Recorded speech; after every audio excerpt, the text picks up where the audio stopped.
Nature cycles are something that our modern lives have disconnected us from in a way that gives us a sense that we are apart from rather than a part of nature.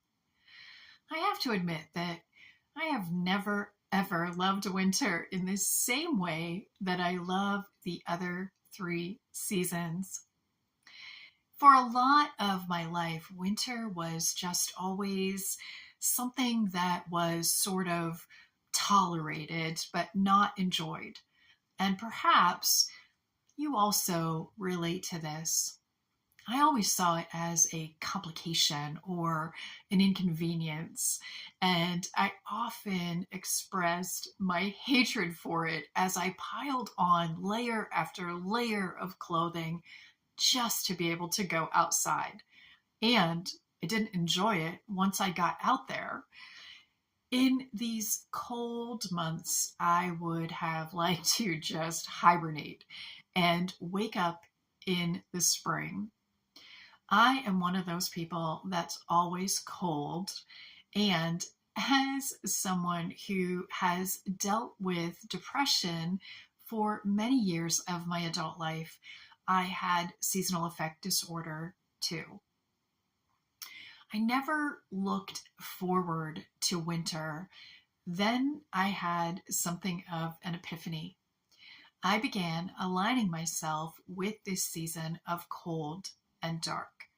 I embraced her unique gifts, and in doing so, I noticed I could then use them to move through this season with more grace and ease.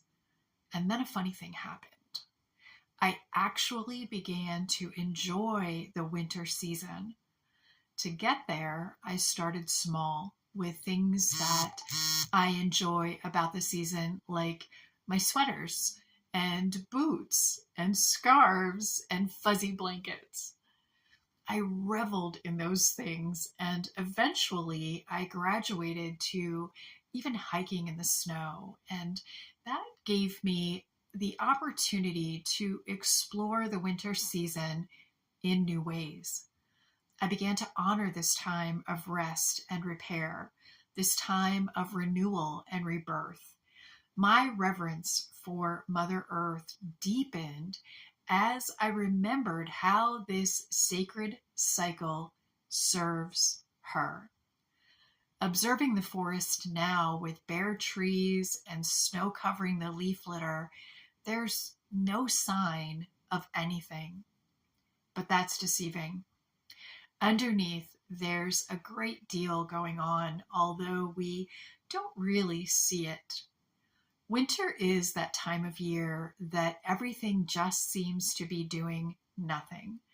But it's there and it's waiting to be beckoned forth by the lengthening days and warming temperatures of spring.